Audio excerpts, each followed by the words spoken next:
السلام علیکم دوستو، کیسے ہیں آپ سب؟ میں زبینہ فیاض ایک بار پھر آپ کے ساتھ میں شروع کر رہی ہوں دشت یارم تیرا پارٹ 8۔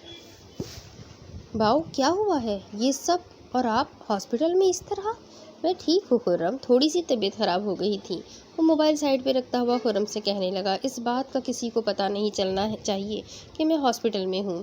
اپنی بھابھی کو گھر لے جانا اگر وہ جانا چاہے تو، اور بھاؤ اسے میں آپ کا کیا بتاؤں گا کہ آپ کہاں ہیں؟ کہہ دینا اپنے گاؤں گیا ہے، باقی میں سنبھال لوں گا اور اسے کال کر لوں گا۔ کیا آپ دونوں ینگرز کو میں بھی جوائن کر سکتا ہوں؟ کیوں نہیں داور صاحب، آپ سب کی دعاؤں سے تو آج میں زندہ ہوں۔ ابصار عالم نے داور کی جانب مسکرا کر دیکھا۔ اللہ تمہیں اور ترقی دے۔ داور نے ابصار کا کندھا سہلایا اور اس کے ساتھ رکھی چیئر پر بیٹھ گیا۔ وہ گپ شپ کر رہے تھے۔ ابصار، خرم بھی آج یہاں ہے۔ یہ جگہ تو مناسب نہیں ہے، مگر میری یہاں ڈیوٹی ہے اور تم یہاں موجود ہو۔ خرم کو دیکھ کر ہی مجھے کچھ آئیڈیا آیا ہے۔ تمہیں کیوں باندھ رہے ہیں؟ داور صاحب بولے نا، آپ کیا کہنا چاہتے ہیں؟ میں اپنی بیٹی دینا چاہتا ہوں خرم کو۔ خرم نے پہلو بدلا، اس کی آنکھوں کے سامنے وہ پاگل لڑکی آئی تھی۔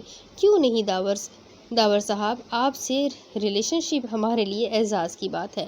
خرم سے میں بات کر لوں گا، آپ بے فکر رہیں، انشاءاللہ کچھ اچھا ہی سوچیں گے۔ اوکے، پھر میں ذرا راؤنڈ لگا لوں، تم ریسٹ کرو۔ وہ خرم اور ابصار عالم کو الوداع کہتے ہوئے باہر نکل گئے۔ کیا ہوا، تمہاری رنگت کیوں اڑ گئی؟ باس، میں ایسے کیسے ایک انجان سے شادی کر لوں؟ کوئی بھی انجان نہیں ہوتا خرم، میں اور تم کیا رشتے دار تھے؟ اب دیکھو جیسے ہم واقعی ایک دوسرے کا حصہ ہیں۔ جڑنے سے پہلے سبھی اجنبی ہی تو ہوتے ہیں۔ میں سوچ بھی نہیں سکتا تھا غازیہ جیسی لڑکی میری لائف پارٹنر بنے گی۔ کیا میں اسے جانتا تھا؟ نہیں نا، لیکن مزاج میں بہت فرق ہے بھائی، وہ آپ جتنی سمجھدار نہیں، خرم نے ڈرتے ڈرتے کہا۔ خرم ابصار عالم سامنے دیوار کو دیکھنے لگا۔ وہ بہت سمجھدار ہے، اسے پتہ ہے کہاں اسے خود کو بچانا ہے۔ وہ بہادر بھی ہے، سمجھدار بھی ہے اور مجھے پسند بھی ہے۔ اس کے علاوہ وہ ایک بہت حساس لڑکی ہے، خود کو نقصان پہنچا سکتی ہے مگر دوسروں کو نہیں، اور یہی کافی ہے۔ اس نے پھر چہرہ موڑ کر خرم کو دیکھا۔ ہم جا کر دیکھ لیں گے داور کی بیٹی کو۔ اچھا بھائی، اگر وہ مجھے پسند نہ آئی تو پھر ایس پی کی دل آزاری نہیں ہوگی کیا؟ داور سمجھدار اور تجربہ کار آدمی ہے، انہوں نے اگر یہ بات کی ہے تو اس میں ضرور کوئی بات ہوگی۔ لوگوں کو پرکھنا سیکھو تم بھی خرم، اب جاؤ، زیادہ نہیں سوچو۔ ہم دونوں کی غیر موجودگی باقیات کو پریشان کر دے گی۔ اب کیا کروں؟ بھابھی کو لے جاؤ، اس سے پوچھ لو۔ اوکے، اور انہیں کہنا کہ میں نے لینے بھیجا ہے۔ اچھا باس، میں پھر چلتا ہوں، خرم کہہ کر باہر نکل گیا، مگر وہ تھوڑی دیر بعد واپس آیا۔ اس کے ہاتھ میں بہت سارے فروٹس، چھری اور کچھ سالٹ لے آیا تھا۔ بھاؤ، امید ہے آپ اپنا بہت خیال رکھیں گے، مجھے سب پتہ چل گیا ہے۔ آپ کو اب اپنا بہت خیال رکھنا ہے، پہلے سے بھی زیادہ۔ آپ نہیں تو ہم بھی کچھ نہیں ہے۔ وہ ابصار عالم کے پاس بیڈ پہ جا بیٹھا اور اس کی آنکھوں سے ٹپ ٹپ آنسو ٹپکنے لگے۔ خرم، تم میں نا پوری عورت چھپی ہوئی ہے، قسم سے۔ ابصار عالم نے اس کے آنسوؤں پہ چوٹ کرتے ہوئے کہا۔ خرم کو گلے لگایا، وہ اور بھی رونے لگا۔ نرس انٹر ہوئی تو وہ بھی یہ سین دیکھ کر ہنس دی۔ اب جاؤ خرم۔ ابصار عالم خرم کی پیٹھ کو پیار سے تھپکتا ہوا بولا۔ لیکن میری ایک شرط ہے باس۔ خرم ابصار عالم سے الگ ہوتے ہوئے بولا۔ واقعی؟ ابصار عالم کچھ سمجھتے ہوئے شرارت سے بولے۔ میں آپ کے پاس رہوں گا۔ اچھا، میں بھی یہاں ہوں، تم بھی یہاں رہو گے تو پھر پیچھے باقی سب کو کون دیکھے گا؟ شان اور ذیشان ابھی بچے ہیں۔ میں کچھ دن یہاں سے کسی پرسکون جگہ جانا چاہتا ہوں، بس ظہیر الحسن ٹھیک ہو جائے، پھر تب تمہیں ہی سب دیکھنا ہے۔ تو آج سے کیوں نہیں؟ باس ابھی پاس رہنے کی اجازت دے دے، یا پھر بھابھی کو اپنے پاس رہنے دے۔ کیا تم پاگل ہو گئے ہو؟ آپ کے پاس کسی کو ہونا چاہیے، خرم نے کہا۔ خرم، یہ بات تمہیں پتہ چل بھی گئی ہے تو اب یہی دفن ہو جانی چاہیے، کسی کو بھی اس کا ذکر مت کرنا، اور غازیہ ظہیر کو تو کبھی بھی نہیں۔ اچھا باس، میں پھر بھابھی سے پوچھ کر آتا ہوں، وہ چلیں گی تو میں انہیں چھوڑ کر گھر واپس آ جاؤں گا۔ میں نے کب تمہاری شرط مانی ہے؟ وہ انسنی کرتا باہر نکل گیا۔ ابصار عالم بھی ایک ہاتھ میں موبائل پکڑتا اور دوسرا ہاتھ بالوں میں پھیرتا مسکرا دیا۔ السلام علیکم ایوری ون۔ خرم غازیہ ظہیر کی والدہ کو دیکھ کر مشترکہ سلام کیا۔ وعلیکم السلام، کیسے ہیں آپ انکل؟ خرم ان کے بیڈ کے پاس آئے اور جھک کر جسٹس کو سلام کیا اور ان کی خیریت پوچھی۔ اب کیسی طبیعت ہے آپ کی؟ اللہ کا شکر ہے بیٹا، وہ لیٹے لیٹے مسکراتے ہوئے بولے۔ بھابھی کو لینے آیا تھا، بھائی اپنے گاؤں گئے ہیں۔ ظہیر الحسن کے سوا کسی کو اس بات کا علم نہیں تھا۔ غازیہ سے پوچھ لو بیٹا، ویسے اسے جانا چاہیے۔ میں جب گھر آ گیا تو ان دونوں کو گھر پہ بلوا لوں گا۔ پاپا آپ نے مجھے پھر سے کنفیوز کر دیا۔ بیٹا گھر جاؤ، ابھی تمہارا یہاں رکنا ٹھیک نہیں۔ میں 2 دن تک گھر آ جاؤں گا تو تم وہیں میرے پاس آ کر رہنا۔ اچھا پاپا، میں آپ کے کہنے پہ چلی جاتی ہوں۔ ابصار عالم کو اس نے صبح سے دیکھا نہیں تھا، اسے خود بھی چین نہیں آ رہا تھا۔ وہ یہ سوچ کر گھر چلی آئی کہ ابصار رات تک واپس آ جائیں گے۔ وہ گاڑی میں بیٹھی ہی تھی جب اس کے موبائل پہ بپ کیا تھا۔ غازیہ نے اپنا ان باکس میں جا کر SMS چیک کیا۔ اس پہ ابصار عالم کی ایک رومانوی سی پوئم تھی۔ پیار ہو گیا ہے تم سے، خود سے زیادہ، سب سے زیادہ، حد سے زیادہ۔ غازیہ ظہیر کی سوئی دھڑکنیں بیدار ہوئی۔ اسے ایسے لگا جیسے ابصار اس کے سامنے ہو، اس کے آس پاس ہو، اس کے روبرو ہو۔ پھر ٹون بجی تھی۔ غازیہ نے دھڑکتے دل کے ساتھ میسج پھر سے اوپن کیا۔ رکھ کے تیرے لب پہ لب، سب شکایتیں مٹا دی گئی۔ وہ بلش ہوئی۔ اف، یہ کہیں مجھے دیکھ تو نہیں رہے؟ غازیہ نے اس کے 2 دن پہلے کی حرکت یاد کی۔ پھر اس نے بھی چکر نہیں لگایا اور ادھر ادھر دھیان بٹانے لگی۔ موبائل پہ پھر میسج ٹون بجی تو اس نے پچھلے میسج کو دیکھ کر اوپن ہی نہیں کیا۔ اسے خود سے بھی حیا سی آ رہی تھی۔ غازیہ ظہیر چپ چاپ کر کے اپنی عادت کے مطابق سر کھڑکی سے لگائے وہ بس باہر کا نظارہ کرتی رہی، مگر آج وہ بہت اداس تھی، مگر سمجھ ہی نہیں پا رہی تھی کہ اداس کیوں تھی۔ خرم بھائی، یہ ابصار عالم واقعی ہی کہیں گئے ہوئے ہیں؟ ابصار عالم اپنی ڈیوائس آن کیے ان کی طرف متوجہ ہوا۔ جی بھابھی، ایسا ہی ہے۔ آئیں گے کب؟ وہ گھر پہ رات تک آ جائیں گے نا؟ خرم کو شرارت نے اکسایا، مگر وہ رشتے کا لحاظ کر گیا، اور وہ اتنا بے تکلف تھا بھی نہیں کہ کہیں بھی کچھ بھی کہہ دے۔ پتہ نہیں بھابھی، آپ کال کر کے پوچھ لیجیے گا، خرم نے ٹالتے ہوئے کہا۔ غازیہ ظہیر کو برا لگا تھا اس کا یوں ٹالنا، اسی لیے وہ کھڑکی میں سر دیے منہ پھلا کر بیٹھ گئی تھی۔ ابصار کے لبوں پہ مسکراہٹ در آئی۔ وہ بہت پیار سے غازیہ ظہیر کے زاویے دیکھنے لگا، مگر نرس نے اسے پکار کر سارا مزہ کرکرا کر دیا تھا۔ سر، آپ کی میڈیسن کا ٹائم ہو گیا ہے۔ اچھا لا دو، وہ بیزاری سے مگر نرم سے لہجے میں بولا۔ ابصار عالم نے میڈیسن کھائی اور موبائل سائیڈ پہ رکھ کر لیٹ گیا، یہ سوچ کر کہ جتنا آرام کروں گا اتنی جلدی ٹھیک ہو جاؤں گا۔ وہ آنکھوں میں غازیہ ظہیر کو سموئے ہوئے تھا، جب اسے ایک خیال آیا۔ سسٹر، مجھے ایک بیڈ اور پین مل سکتا ہے؟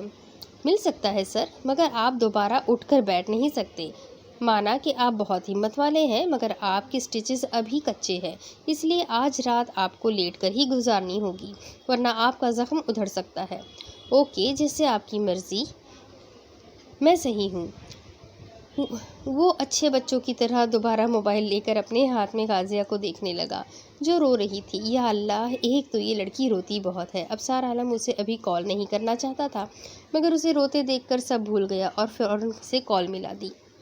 ابصار عالم کی کال کیوں آ رہی ہے؟ مجھے سننی ہی نہیں ہے، وہ غصے سے بڑبڑائی۔ بھابھی، آپ نے کچھ کہا؟ وہ منہ دوسری سائڈ پہ کر کے باہر دیکھنے لگی۔ خرم سمجھ گیا، وہ ابھی غازیہ کو خوش کرنے کا سوچ رہا تھا کہ ان سے ایک گاڑی آ ٹکرائی۔ اوہ میرے خدا! غازیہ سیدھی ہو کر بیٹھی۔ خرم نے گاڑی کو روکنا مناسب نہیں سمجھا، وہ بال بچے تھے۔ وہ گاڑی انہیں زن کر کے آگے بڑھ گئی تھی۔ خرم نے بھی گاڑی اس کے پیچھے لگا دی۔ ذیلیہ داور نے خرم کی گاڑی کو اپنے پیچھے آتے دیکھا، وہ ایک ویرانے میں اتر گئی۔ خرم بھی اس کے پیچھے اتر گیا۔ غازیہ ظہیر جو کب سے چپ کر کے بیٹھی تھی، آخر میں اسے ٹوک دیا۔ خرم بھائی، آپ یہ کیا کر رہے ہیں؟ بھابھی معاف کیجیے گا، ایسی لڑکیوں کو سبق سکھانا بہت ضروری ہے۔ آپ کے کوئی دشمن کی چال بھی ہو سکتی ہے، اور آپ کیسے کہہ سکتے ہیں کہ وہ ایک لڑکی ہے؟ یہ گاڑی مجھے یاد ہے، اس سے پہلے بھی میری ملاقات ہو چکی ہے۔ آپ پلیز ریلیکس ہو جائیں۔ غازیہ نہ سمجھتے ہوئے پیچھے سیٹ کے ساتھ ٹیک لگا کر بیٹھ گئی۔ ایسا لگ رہا تھا جیسے کوئی بندر کا تماشا لگنا والا ہو اور غازیہ یہ 4-5 سال کی بچی ہو اور اس تماشے کے انتظار میں بیٹھی ہو۔ خرم اس گاڑی کے پیچھے ہی رکا تھا، مگر ذیلیہ داور کے چہرے کی مسکراہٹ اسے پریشان کر گئی تھی۔ بھابھی، مجھے اس لڑکی کے ارادے ٹھیک نہیں لگ رہے۔ وہ ایک سنسان سی جگہ کو دیکھ کر سمجھ گیا تھا کہ معاملہ کچھ سیریس ہے۔ اب گاڑی سے اترو بھی، غازیہ ظہیر نے خرم سے کہا۔ بھابھی، میں کچھ سوچ رہا ہوں، یہ لڑکی کچھ کرنے والی ہے، الٹا سیدھا۔ ہاں، آپ کو ہی پتہ ہوگا آخر جانتے جو ہو۔ ایک منٹ غازیہ ذرا آگے ہوئی۔ کہیں تم نے فلرٹ کر کے اس لڑکی کو چھوڑ تو نہیں دیا؟ کیا بھابھی، آپ کو میں ایسا لگتا ہوں؟ وہ برا مان گیا۔ غازیہ کو بھی اپنی غلطی کا احساس ہوا، مگر اس نے پھر وضاحت جاننی چاہی۔ آخر کیوں؟ وہ آپ کی دشمن بنی ہوئی ہے؟ آپ گھر چلیں، مجھے گھر چھوڑ دیں پلیز۔ وہ کچھ دیر انتظار کے بعد اکتا گئی، کیونکہ خرم گاڑی بند کر کے بیٹھ گیا تھا۔ اس کے سامنے کھڑی گاڑی میں سے بھی کوئی نہیں نکلا تھا۔ خرم نے گاڑی سٹارٹ کی۔ ذیلیہ کو پریشانی ہوئی کہ خرم باہر کیوں نہیں آیا۔ وہ نیچے اتر آئی۔ ذیلیہ داور ایک بڑی سی بوتل اپنی پیٹھ کے پیچھے چھپائے آگے بڑھی۔ خرم تیز لائٹس پہ کچھ چھپاتا اسے دیکھ چکا تھا۔ وہ ڈرپوک نہیں تھا، مگر دشمن پہ بھروسہ کبھی نہیں کرتا تھا، اور یہ ابصار عالم کی تربیت تھی۔ بھابھی، مجھے ایک فیور دیں گی؟ بولو، غازیہ نے سرسری ہوں ہی میں بولا۔ آپ اس لڑکی کو باتوں میں لگائے، اس سے پوچھے کہ یہ کیا چاہتی ہے۔ آج اپنی جان بھی جا سکتی ہے، گاڑی الٹ بھی سکتی ہے، اور میرے ساتھ ساتھ آپ کو بھی نقصان پہنچ سکتا ہے۔ اس لیے یہ یہاں بھی کسی مقصد کے لیے ہی آئی ہوئی ہے۔ کہہ تو آپ ٹھیک ہی رہے ہو بھائی۔ اچھا، ویسے کیا مجھے وہ سب بتا دے گی؟ آج وہ ضرور بتائے گی، مجھ پہ بھروسہ رکھے۔ اوکے، میں باہر جاتی ہوں۔ غازیہ اپنی چادر سیٹ کرتی نیچے اتر گئی۔ ذیلیہ داور خرم والی سیٹ سے آئی اور اسے باہر آنے کا اشارہ کیا۔ خرم نے گردن موڑ کر پیچھے دیکھا، جہاں غازیہ ظہیر اتر رہی تھی۔ غازیہ ظہیر اتر کر اس کے قریب آئی۔ ذیلیہ داور نے اچھل کر غازیہ ظہیر کو کہا۔ غازیہ نے بھی چونک کر اس سے یہی پوچھا۔ کیا چیز ہو تم؟ دو مرد کو لے کر ساتھ پھرتی ہو؟ اس دن ابصار عالم اور آج یہ خر۔ اس کی بات مکمل ہونے سے پہلے ہی اس کے منہ پر چماٹ رسید کر دیا۔ تم یوں نہیں سدھرو گی۔ تمہیں معلوم ہی نہیں عورت ذات کا مطلب کیا ہے۔ تم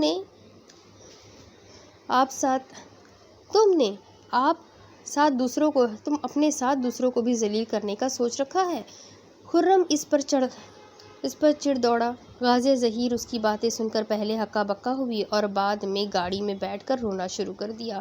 بھابھی، آپ یہ گاڑی لے جائیں، میں بھی آپ کے پیچھے ہی آتا ہوں۔ غازیہ بھی اس وقت تنہائی بھی چاہتی تھی اور فرار بھی، اس لیے وہ جلدی سے ڈرائیونگ سیٹ پہ آئی۔ چھوڑو مجھے، آج میں تم سے سارے حساب چکتا کر کے جاؤں گی۔ بجو، اس بندر کو دیکھو۔ آج کے بعد تم کسی کو منہ دکھانے کے قابل بھی نہیں رہو گی۔ آج اس کو سبق سکھا کر ہی آنا۔ برو، غازیہ ظہیر خرم کو تنبیہ کرتی گاڑی آگے بڑھا گئی۔ خرم نے اس کی وہ کلائی مروڑ دی جس میں اس نے وہ بوتل پکڑی ہوئی تھی۔ خرم نے اس کو پلٹ کر غازیہ سے بحث کرنے پہ تیزاب کی بوتل دیکھ لی تھی، اور اوپر سے غازیہ پہ رانگ کمنٹس نے خرم کو اور بھی آگ لگا دی تھی۔ آخر کو وہ ان کے محبوب بھائی کی بیوی تھی۔ جگہ سنسان تھی، گھپ اندھیرا سا تھا۔ خرم کا پارا ہائی فائی سے بھی اوپر تھا۔ اس نے اس سے تیزاب کی وہ بوتل جھپٹ لی۔ یہ تیزاب ہی تمہارے منہ پہ ڈال دوں؟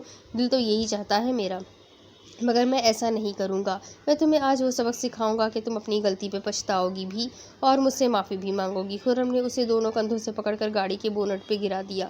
ذیلیہ داور کی جان پہ بنائی۔ وہ تو یہ سوچ کر گئی تھی اس کے پیچھے کہ وہ اسے ہٹ کرے گی اور کہیں دور لے جائے گی۔ وہاں جب وہ گاڑی سے نکل کر اس سے بدتمیزی پہ لیکچر دے گا تو وہ اس کے منہ پہ تیزاب ڈال کر فرار ہو جائے گی، اور وہ ایس پی داور کی بیٹی ہے، وہ سب ہینڈل کر لیں گے۔ مگر یہاں بھی وہ ہمیشہ کی طرح منہ کی کھا چکی تھی۔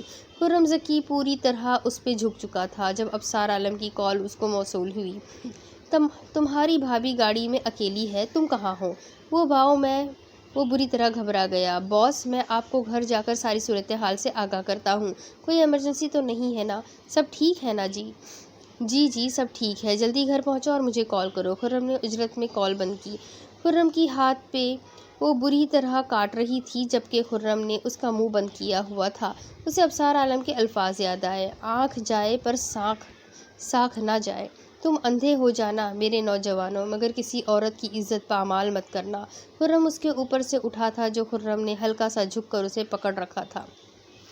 مگر میں آج تمہیں معاف نہیں کر سکتا بی بی۔ وہ پسینہ پسینہ ہوتا اپنے بالوں میں ہاتھ پھیرنے لگا۔ زیلیہ نے اپنی سانس بحال کی۔ چاہو تو مجھ سے معافی مانگ کر دفع ہو سکتی ہو۔ معافی تم سے؟ مائی فٹ، زیلیہ داور نے کہا، اور ساتھ ہی اس نے اندھیرے کا بھرپور فائدہ اٹھایا۔ اس کے مسلسل ایڑیاں رگڑنے کی وجہ سے ہیل والی سینڈل اتر چکی تھی۔ زیلیہ داور نے ہیل والی سینڈل خرم کے سر پہ قوت سے دے ماری تھی۔ خرم کے سر سے ایک سرخ پتلی لکیر بڑی تیزی سے اس کی گردن سے نیچے اس کے گریبان کو بھگو رہی تھی۔ خرم اپنے چکراتے سر کے ساتھ زیلیہ داور کو دیکھ رہا تھا۔ وہ آگے بڑھا مگر وہی ڈگمگا کر گر گیا۔ چوٹ سر میں نہیں دماغ میں جا لگی تھی۔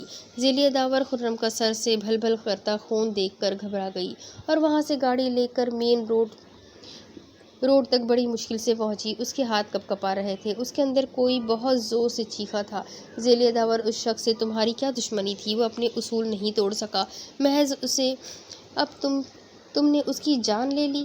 جان لے لی؟ زیلیہ داور بڑبڑائی۔ نہیں زیلیہ، تم اسے یوں چھوڑ کر چلی گئی تو وہ مر جائے گا۔ اس کے اندر سے آواز آئی۔ ہاں تو مر جائے۔ اس نے پھر لب ہلائے۔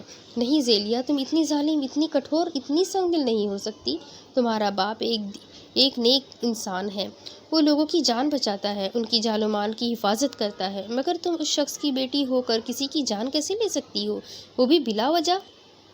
وہ چاہتا تو آج تمہاری عزت کو تار تار کر سکتا تھا۔ دعوت ویرانے کی اس نے اسے خود ہی دی تھی، اور ایک خوبصورت جوان مرد تھا وہ بھی۔ زیلیہ داور کے پورے بدن میں کانٹے اگائے تھے۔ وہ ہر ممکن کوشش کے باوجود بھی آگے نہ بڑھ سکی۔ اسے واپس آنا ہی پڑا، اسے واپس آنا ہی تھا۔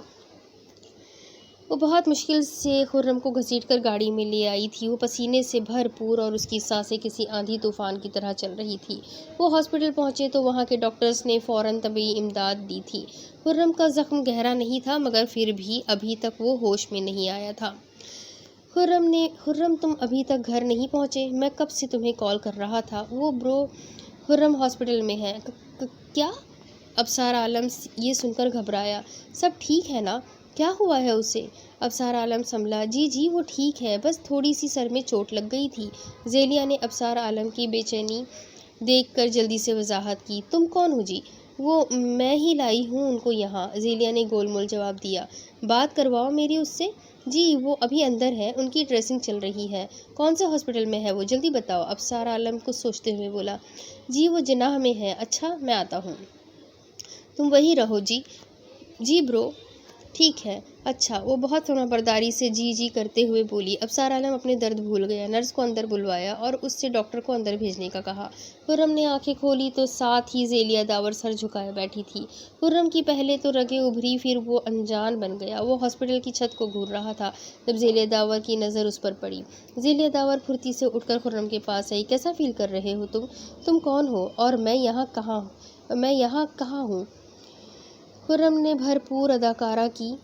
میں زیلیہ ہوں، آپ خرم ہیں اور یہ ہاسپٹل ہے۔ آپ کو چوٹ لگ گئی تھی تو میں آپ کو یہاں لے آئی ہوں، وہ شرمندہ ہوتے ہوئے بولی۔ مجھے کچھ یاد کیوں نہیں آ رہا؟ خرم نے اپنے ماتھے کو انگلیوں کی پوروں سے دباتے ہوئے کہا۔ کیا مطلب؟ چوٹ اتنی گہری تو نہیں تھی کہ یادداشت چلی جائے؟ وہ منہ میں بڑبڑائی۔ چوٹ کیسے لگی مجھے؟ وہ مزید اسے تنگ کرتے ہوئے بولا۔ زیلیہ داور کے چہرے کا رنگ بدل گیا۔ وہ پتہ نہیں، میں تو جا رہی تھی، آپ گرے پڑے تھے۔ وہ بہانے بنانے لگی۔ کہاں پہ؟ خرم نے پھر سوال کیا۔ زیلیہ داور کے سیل پہ ایس پی داور کی کال آ رہی تھی۔ وہ ہاتھ میں پکڑے موبائل کو سامنے لاتی نمبر دیکھتی خرم سے ایکسکیوز کرتی روم سے باہر نکل گئی۔ ڈاکٹر مجھے جانا ہوگا، ایمرجنسی ہے، ڈاکٹر سے ابصار عالم نے بیٹھتے ہوئے ریکویسٹ کی، مگر ڈاکٹر نے مسکراتے ہوئے ابصار عالم کے کندھے پر ہاتھ رکھا۔ آپ یہاں سے نہیں جا سکتے ابصار عالم، مجھے نہ صرف داور صاحب کی جانب سے سختی سے تاکید ہے بلکہ مجھے جسٹس ظہیر صاحب کی جانب سے بھی اسٹرکٹ آرڈرز ہے۔ میں جب خود کہہ رہا ہوں تو اس کا کیا؟ ابصار یہ آپ کی صحت کے لیے ہے صرف، بس آج رات کی بات ہے، کل آپ کو ڈسچارج کر دیں گے۔ چلو تھوڑا واک کرنے کے لیے باہر لے چلتا ہوں، اگر آپ میری بات نہیں مانیں گے تو مجھے داور صاحب کو کال کرنا پڑے گا۔ ابصار مسکرا دیا۔ ابصار نے بے بس ہوتے ہوئے اپنا سیل اٹھایا، آہستہ آہستہ قدم اٹھاتا باہر نکل گیا۔ ڈاکٹر بھی اسے کمپنی دے رہے تھے۔ جسٹس صاحب کے پاس چلتا ہوں میں۔ شکریہ۔ ابصار عالم نے ڈاکٹر کا کندھا تھپتھپایا اور جسٹس کے روم کی جانب بڑھ گیا۔ پاپا، میں آ رہی ہوں۔ ایک دوست کو چوٹ لگ گئی تھی، اسے ہاسپٹل لے آئی تھی۔ تم نے پھر کچھ کر دیا ہے کیا زیلیہ؟ تم سے بہت پریشان ہو گیا ہوں میں۔ کہا نا آئی ایم سوری، میں نے اب کچھ نہیں کیا۔ وہ جھوٹ بول کر شرمندہ ہوئی، مگر دل میں پرامس کرتے ہوئے ایس پی داور کو مطمئن کر گئی۔ تم اب جلدی گھر پہنچو، تمہاری ماں بہت پریشان ہو رہی ہے۔ میں بھی گھر آ رہا ہوں۔ جی پاپا، میں جا رہی ہوں گھر۔ وہ الوداع کہتی اندر بڑھ گئی۔ خرم ابصار عالم کو کال کر کے تسلی دے رہا تھا جب زیلیہ داور نے اندر قدم رکھا۔ زیلیہ داور کی ہیل کی ٹک ٹک نے خرم کو چونکا دیا۔ باؤ میں بعد میں بات کرتا ہوں، وہ کہتے ساتھ ہی چھت کو گھورنے لگا۔ زیلیہ داور سوچنے لگی کہ آخر اب کیا کرنا چاہیے۔ خرم نے اپنی پوزیشن چینج نہیں کی، وہ بہت سیریس نظر آ رہا تھا۔ زیلیہ اس کے بیڈ کے قریب گئی۔ آپ کو گھر چھوڑ دوں؟ کیا میرا کوئی گھر بھی ہے؟ نہیں، آپ میرے گھر میں رہتے ہیں۔ زیلیہ اپنی جنونی طبیعت کی وجہ سے بھڑک گئی۔ تو کیا ہم رشتہ دار ہیں؟ ہاں جی، ہم رشتہ دار ہیں۔ اور چلیں؟ پلیز، گھر پہ سب ہمارا ویٹ کر رہے ہوں گے۔ خرم اس سے بھرپور فائدہ اٹھاتے ہوئے اس کے ساتھ چل پڑا۔ وہ خرم کو اس کے گھر پہ ڈراپ کرتی واپس جانے لگی تھی جب خرم اس کی گاڑی کے آگے آیا۔ اب کیا ہوا؟ اس نے شیشہ نیچے کیا۔ شکریہ میرا خیال رکھنے کا۔ تو کیا تم ڈرامے کر رہے تھے؟ اس کی حیرت سے آنکھیں پھٹی۔ خرم، سنو، مجھے معاف کر دو۔ اس نے اپنے دونوں کانوں کو ہاتھ لگایا۔ ایک شرط پہ معاف کروں گا، اپنا نمبر دے دو مجھے۔ کیا لائن مار رہے ہو جو مجھ پہ؟ توبہ توبہ لڑکی، مجھے پھر سے زخمی نہیں ہونا۔ میں کسی کو اپنا نمبر نہیں دیتی۔ مجھے اگر ڈھونڈنا ہو تو ایس پی داور اقبال کے گھر آ جانا۔ وہ خرم کو حیران کرتی آگے بڑھ گئی۔ تو کیا داور صاحب جانتے ہیں کہ اسے میں نے ہی پاگل خانے بھیجا تھا؟ اف، میں کوئی اور ہی داور سمجھتا رہا۔ خرم وہی کھڑے سوچتا ہوا اپنے سر پہ ہاتھ مارتا آگے بڑھ گیا۔ دوسری طرف ابصار عالم جسٹس ظہیر کے روم سے واپس اپنے روم میں آ گیا، مگر اسے بہت بے چینی ہو رہی تھی۔ روم کی لائٹس آف تھی، جس کا مطلب تھا کہ وہ غازیہ کو نہیں دیکھ سکتا۔ وہ کیا کر رہی ہوگی؟ اس نے کچھ کھایا ہے؟ میرے متعلق سوچ رہی ہوگی یا نہیں؟ 2 دن ہی تو ساتھ تھے، پھر بھی اتنی بے چینی؟ وہ کروٹ نہیں بدل سکتا تھا، مگر اسے اپنی حالت پہ بہت حیرانگی ہو رہی تھی۔ اس نے اپنی عادت کے مطابق اپنے دل پہ ہاتھ رکھ کر کچھ پلوں کے لیے لمبے لمبے سانس لیے، مگر بے سدھ رہا۔ ابصار، لاکھوں افراد میں محبتیں بانٹی ہیں تم نے، بہت سی عزیز ہستیاں اپنے ہاتھوں سے دفنائی ہیں، بے چینی اتنی کبھی نہیں ہوئی۔ بس وہ تو مجھ سے 2 قدموں کے فاصلے پہ ہے، پھر کیوں میں اتنا بے چین ہوں؟ اس کو بخار بھی تو تھا۔ اس کو ایک دم خیال آیا، شان کو کال کرتا ہوں، مگر وہ سب سو گئے ہوں گے، شان بھی پریشان ہو جائے گا۔ مجھے یہ رات نکالنی چاہیے، اس کو بھی تو ٹائم ملنا چاہیے۔ اسے سوچنے کی فرصت ہی نہیں ملی۔ اسے تھوڑا ٹائم دینا چاہیے، ابھی وہ اپنے پاپا کے گھر بھی نہیں جا سکتی۔ ابصار، سو جاؤ، اسے تھوڑا گیپ دو۔ وہ اسی طرح سوچوں کے تانے بانے بن رہا تھا جب اس نے اپنے موبائل کی لائٹ جلتی دیکھی تو فوراً موبائل اٹھایا۔ اس نے اپنے چہرے کے سامنے موبائل کیا۔ اسکرین روشن ہوئی۔ ابصار عالم کی آنکھوں کے سامنے اپنے روم کا منظر تھا۔ ابصار عالم کے گھر کی پالتو بلی جو اس کے ساتھ روم میں ہی سوتی تھی، وہ کسی اجنبی کو اس کے روم میں نہیں سونے دیتی تھی، پنجے مار مار کر اسے بھگا دیتی۔ ابصار عالم بھول گیا تھا کہ وہ بھی آج روم میں اکیلی ہوگی اور وہ بلی مجھے نہ پا کر اس پہ حملہ کر دے گی۔ ابصار عالم کو وہ لمحہ یاد آیا جس سے وہ ڈر کر اس کے ساتھ لپٹ گئی تھی۔ اس ایک لمحے نے اسے بھی بے چین کر دیا۔ غازیہ چیخ رہی تھی، بلی اس کے پیچھے پیچھے بھاگ رہی تھی اور وہ چیخوں کے ساتھ گول گول بھاگ رہی تھی۔ اوہ میرے خدایا! ابصار کی آنکھیں بھر آئی۔ اس نے جلدی سے شان کو کال ملائی۔ میرے روم سے بلی کو نکالو، وہ غازیہ کو پریشان کر رہی ہے۔ کیا؟ شان اچھل کر نیچے اترا۔ روم ساؤنڈ پروف ہونے کی وجہ سے آواز باہر نہیں آ رہی تھی۔ بھاؤ، میں بھی جاتا ہوں۔ وہ روم کی طرف بھاگا۔ غازیہ بھاگتے بھاگتے چینجنگ روم میں گھس گئی اور دروازہ آٹومیٹک تھا سو بند ہو گیا۔ وہ دیوار کے ساتھ لگی کانپ رہی تھی۔ ابصار بے بسی سے اسے بہت دیر تک دیکھتا رہا۔ بھابھی آپ پریشان نہ ہو، میں آ گیا ہوں، لے جاتا ہوں اسے۔ اس کو وہ بلی کو اپنے پاس بلاتا باہر لے گیا۔ غازیہ ڈرتے ڈرتے باہر آئی اور لائٹ آف کیے بنا بیڈ پہ سمٹ کر بیٹھ گئی۔ ابصار سے مزید دیکھنا مشکل ہو رہا تھا۔ اس نے کیب منگوائی اور چپ چاپ ہاسپٹل سے باہر نکل گیا۔ ابصار عالم بڑی مشکل سے گھر پہنچا تھا۔ اسے پین ہو رہا تھا، مگر اسے اپنی غازیہ کے پاس جانے کی اتنی خوشی تھی کہ وہ سب کچھ بھول گیا تھا۔ اس نے جیسے ہی روم میں قدم رکھا، غازیہ اپنے گھٹنوں پہ سر رکھے سسک رہی تھی۔ کیا ہوا غازیہ؟ ابصار عالم کے بولنے کی ہی دیر تھی کہ وہ اٹھی اور ابصار کے گلے جا لگی۔ آپ وعدہ کرو مجھ سے، آپ کبھی نہیں جاؤ گے مجھے اکیلا چھوڑ کر۔ وہ اپنی سسکیوں کے دوران صحیح سے بات نہیں کر پا رہی تھی، مگر ابصار عالم کے گلے لگی۔ اسے بے حد سکون محسوس ہوا۔ ابصار اس کی کمر کے گرد اپنی باہیں حمائل کرتا اس کو بیڈ پہ لٹا کر اس کے پہلو میں اسے سلانے لگا۔ وہ اس کے سینے پہ سر رکھے ابھی بھی ڈری سہمی سسک رہی تھی۔ ابصار عالم اس کو سینے میں بھیجے اپنے اندر سموئے اس کے بال سہلا رہا تھا۔ اچھا ہوا میں آ ہی گیا۔ غازیہ کو کچھ گیلا لگا تھا۔ غازیہ نے ابصار سے الگ ہوتے ہوئے جب وہاں دیکھا تو ابصار کے وائٹ سوٹ سے خون کے قطرے ابل رہے تھے۔ اس کی ایک بار پھر حالت غیر ہو گئی تھی۔ کیا ہوا ہے آپ کو؟ ابصار جو اس کی جانب کروٹ بدل کر لیٹا ہوا تھا، زور پڑنے سے خون رسنے لگا تھا۔ سوٹ وائٹ اور باریک ہونے کی وجہ سے راز نہ رہا تھا۔ غازیہ ظہیر گھبرا کر اٹھ کر بیٹھی تھی اور پھر بیڈ سے چھلانگ لگا کر کھڑی ہو گئی۔ یہ کیا ہے ابصار؟ یہ اتنا خون کیوں چل رہا ہے؟ تم بھی تو میرے ارمانوں کا خون کرتی پھرتی ہو۔ ابصار پیٹھ کے بل سیدھا ہوا۔ اپنا رومال اس نے اپنے زخموں پہ رکھا تھا۔ 1 منٹ ابھی آتا ہوں۔ وہ ابصار غازیہ کے ہر سوال اور اس کی آنکھوں میں چھپی حیرت کو اگنور کرتا واش روم میں گھس گیا۔ ایسا نہیں ہونا چاہیے تھا، میں نے بہت ہی بچوں والی حرکت کی ہے۔ وہ ایک ہاتھ سے اپنے رومال سے خون والی جگہ پہ رومال رکھے اور دوسرا ہاتھ اپنے بالوں میں پھنساتا شرمندگی سے محسوس کرنے لگا۔ کچھ سوچ ابصار، کچھ سوچ۔ اب کیا کرنا ہے؟ غازیہ کو سیٹسفائیڈ کرنا ہے۔ واش روم میں لگے دیوار گیر آئینے کے سامنے جا کر خود کو نارمل کرنے کی کوشش کی۔ جن سے محبت ہو جائے انہیں دکھ دینے کو دل نہیں چاہتا، نہ آپ کا بھی نہیں چاہتا ہوگا، میرا بھی جیسے نہیں چاہ رہا۔ تو ابصار بھی تو محبت کرتا ہے نا، پھر وہ کیسے اسے دکھی کرے؟ کیسے اسے بتائے؟ کیسے اس کو جھکا دے؟ وہ احساس طبیعت کو احسان کا نام نہ دے دے۔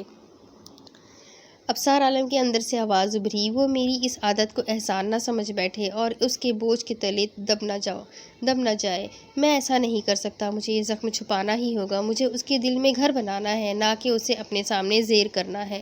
ابصار باہر نکلے، مجھے بتائے، مجھے ٹینشن ہو رہی ہے۔ غازیہ اپنا ڈر بھول گئی، اپنے شکوے بھول گئی۔ وہ بھول گئی کہ وہ مجھے ہاسپٹل میں چھوڑ کر کہاں چلا گیا تھا۔ اسے بس ابھی یاد تھا تو وہ ابصار کا ٹپ ٹپ کرتا خون۔ ایسا کیا ہوا ہے؟ وہ واش روم کے دروازے کے ساتھ ہی لگ کر رونے لگی۔ وہ ایسی ہی تو تھی، من موجی، کبھی بڑے سے بڑے دکھ کو بھی چٹکیوں میں اڑا جاتی اور کبھی ہلکے پھلکے دکھ بھی اسے توڑ دیتے۔ اپنے پاپا اور ماما کے بعد اسے اگر محبت تھی تو وہ ابصار سے ہوئی تھی، مگر وہ ایک لڑکی تھی، اس بات کو عیاں نہیں ہونے دینا چاہتی تھی۔ مگر کبھی آنسوؤں پہ بھی اختیار ہوا کرتا ہے، کبھی عشق مشق چھپے ہے کیا؟ غازیہ ظہیر کو بھی ابصار عالم سے عشق تھا، وہ بھی جنونی۔ وہ گاڑی میں ابصار عالم کی خاموشی پہ ٹوٹ گئی تھی، مگر جب ابصار نے کام کہا تو وہ ڈرپوک اپنا ڈر بھگا کر اس کام میں جٹ گئی۔ ابصار نے جب بلی کے ڈرنے پہ اس کا ہاتھ باہر گاڑی تک بھی نہیں چھوڑا تو اس محبت نے اسے اور بھی نڈر کر دیا، تو پھر ابھی کیسے وہ نہ تڑپتی؟ اس کے دکھ تو شیر سے سوا شیر ہو رہے تھے۔ اپنے باپ کی وہ حالت، پھر باپ کے بغیر نکاح، پھر ابھی تک اس کو ملنے والے مسلسل دکھ۔ وہ ابھی ابصار عالم کی یہ حالت، وہ ایک دم دشت میں تھی، کسی بھٹکتی ہوئی بدروح کی طرح چاروں اور بھاگتے بھاگتے وہ تھک گئی تو اس کا یارم، اس کا محبوب اس کے پاس چلا آیا۔ میری جان، میری ملکہ، میری رانی، میری گڑیا، میرا خیال، میرا تصور، میری جاگی ہوئی راتوں کا صلہ، میری کھوئی ہوئی خواہشات کا مطلب، میرے چاند کے ٹکڑے، میری روح کے ساتھی، تم کیوں بھٹکتے ہو؟ میں ہوں نا تمہارے ساتھ، ہر پل، ہر جگہ، ہر تصویر کے آگے، ہر تعبیر کے ساتھ۔ ابصار عالم اس کی ہچکیاں سن کر باہر بھاگا تھا۔ بس اس نے اتنا کیا تھا کہ کپڑے بلیک پہن لیے تھے، جو واش روم بنی ہوئی کبرڈ میں ہی نائٹ ڈریس موجود ہوتے تھے۔ ابصار کا تھوڑا پریس کر کے رکھنے سے زخم سے خون رسنا بند ہو گیا تھا، مگر ابصار کو تکلیف ہو رہی تھی۔ مگر اس وقت وہ بس غازیہ کے ساتھ رہنا چاہتا تھا۔ اس کے آنسو اسے کمزور کرتے تھے، اس کی ہنسی اسے عرش پہ لے جاتی تھی۔ وہ خیالات کی رو میں بہہ گیا۔ غازیہ گمسم دیوار کے ساتھ لگی ہوئی تھی جب ابصار نے اسے کندھے سے پکڑ کر اپنے سینے سے لگایا اور اس سے وہ کہتا گیا جو اسے سوچنے کا بھی کبھی موقع نہیں ملا۔ ابصار اپنے ساتھ لگائے اس کی آنکھوں پہ جھکا تھا۔ اس کی آنکھوں کا وہ نمکین سا پانی اس کے ہونٹوں پہ کسی گلاب کی خوشبو جیسا تھا یا اس بے ہوش کرنے والی کسی کلون جیسا تھا جسے چکھ کر ابصار عالم مدہوش ہونے لگا۔ غازیہ کی بھی حالت غیر ہونے لگی۔ وہ بھی ایک انسان تھی اور محبت کرتی تھی ابصار سے، ابصار کی کنڈیشن دیکھ کر۔ بلکہ اسے تو ہوش ہی نہیں رہا تھا، وہ دماغی طور پہ غیر حاضر تھی۔ وہ ابصار کی چوڑی چھاتی کے ساتھ لگی مدہوش ہو چکی تھی۔ ابصار اس کے گالوں پہ اپنے پیار کی مہر ثبت کرتا اس کے ہونٹوں پہ آ جھکا تھا۔ اس کے رسیلے سے وہ لب ابصار کے ہوش اڑانے کے لیے کافی ثابت ہوئے تھے، مگر ابصار عالم اتنا بھی مدہوش نہیں تھا کہ وہ کچھ بھی نوٹ کر پاتا۔ غازیہ کی بند آنکھیں اور ہونٹ بالکل ساکت ہو چکے تھے۔ ابصار کے کس کرنے پہ بھی جب وہ کسی بھی قسم کی مزاحمت نہیں کر رہے تھے تو ابصار نے اسے لب چھوڑ کر اس کے چہرے کے دونوں ہاتھوں کو پیالے میں لے لیا تھا اور اس کی رنگت زردی مائل ہو رہی تھی۔ ابصار کا سارا خمار لمحوں میں غارت ہوا تھا۔ وہ ہچکیوں کے درمیان کب کیسے بے ہوش ہوئی تھی، ابصار کے فرشتوں کو بھی خبر نہ ہوئی تھی۔ ابصار نے غازیہ کو اپنے دونوں بازوؤں میں ویسے ہی بھرا جیسے وہ کھڑے تھے۔ وہ بیڈ کے قریب آیا، غازیہ کو آرام سے بیڈ پر لٹا دیا۔ اب اس کے آگے کی سٹوری میں آپ کو اگلی قسط میں سناتی ہوں کہ آگے کیا ہوگا۔ یہ جاننے کے لیے میرے ساتھ بنے رہیں، اگلی قسط میں پھر ملیں گے، تب تک کے لیے اللہ حافظ۔